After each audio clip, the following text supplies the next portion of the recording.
عمران خان رکنے کا نام نہیں لیں گے تو پھر پاک فوج کی طرف سے خان اور تحریک انصاف کے لیے کسی قسم کی نرمی کیسے ممکن ہوگی؟ میں پہلے بھی کہہ چکا اور اب پھر کہہ رہا ہوں کہ عمران خان کو ان کی زبان نے بہت نقصان پہنچایا۔ افسوس کی بات یہ ہے کہ اتنا سب کچھ ہو جانے کے باوجود وہ اب بھی بلا سوچے سمجھے جو کچھ ان کے دل یا دماغ میں آتا ہے کہہ دیتے ہیں۔ دوسروں پر الزامات لگانے میں وہ ہمیشہ بادشاہ رہے اور اب بھی ان کا یہی رویہ ہے۔ ایک طرف وہ ان کی پارٹی کے رہنما آرمی چیف اور DGISPR/DGISI سے مذاکرات چاہتے ہیں تو دوسری طرف خان صاحب آرمی چیف کو لگاتار نشانہ بنا رہے ہیں۔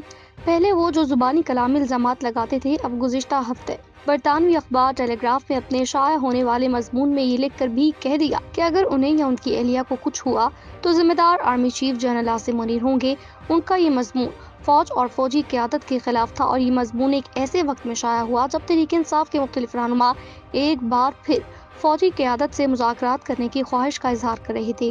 اس کے جواب میں فوج کی طرف سے جس قسم کے رد عمل کا گزشتہ روز فوجی ترجمان کی طرف سے پریس کانفرنس میں اظہار کیا گیا، اس کی توقع تھی۔ پاک فوج کے ترجمان نے تحریک انصاف سے مذاکرات کی تجاویز کو مکمل طور پر رد کر دیا۔ ان کا کہنا تھا کہ 9 مئی کرنے اور کروانے والوں کو کیفر کردار تک پہنچانا لازم ہے، ورنہ ایک اور 9 مئی ہو سکتا ہے۔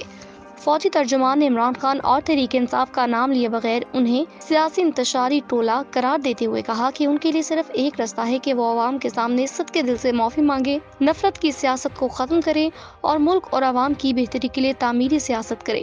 فوجی ترجمان نے تحریک انصاف اور فوج کے درمیان مذاکرات کی تجویز کو یکسر مسترد کرتے ہوئے کہا کہ بات چیت سیاسی جماعتوں کے بیچ ہی ہو سکتی ہے، فوج یا ادارے کے ساتھ نہیں۔ گویا فوج اور اسٹیبلشمنٹ نے عمران خان اور تحریک انصاف کے لیے اب بھی مذاکرات کا دروازہ بند رکھا، لیکن معافی تلافی کی گنجائش اب بھی باقی ہے اور معافی تلافی کے لیے عمران خان اور تحریک انصاف کو کیا کرنا ہے یہ بھی فوج کے ترجمان نے بتا دیا۔ اب سوال یہ ہے کہ کیا عمران خان 9 مئی کے حوالے سے ذمہ داری قبول کریں گے اور سرعام معافی مانگیں گے؟ تو یہ بھی مجھے ممکن نظر نہیں آتا۔ عمران خان جو ایک بار کہہ چکے کہ 9 مئی کو اسلام آباد ہائی کورٹ میں ان کی رینجرز کی طرف سے گرفتاری کے رد عمل میں تحریک انصاف کے ورکرز نے اپنا رد عمل دیا، اب اس بیانیے کو لے کر چل رہے ہیں کہ 9 مئی ایک فالس فلیگ آپریشن تھا، یعنی فوج کی طرف سے خود کیا گیا تاکہ تحریک انصاف کو کچلا جا سکے۔ عمران خان اور تحریک انصاف کی مقبولیت اپنی جگہ، لیکن ان کی سیاست اب ایک بند گلی میں ہے۔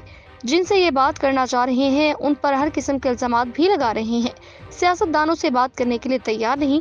جب سے عمران خان کی حکومت کا خاتمہ ہوا اس وقت سے ان کا نشانہ فوج اور فوجی قیادت ہی رہی۔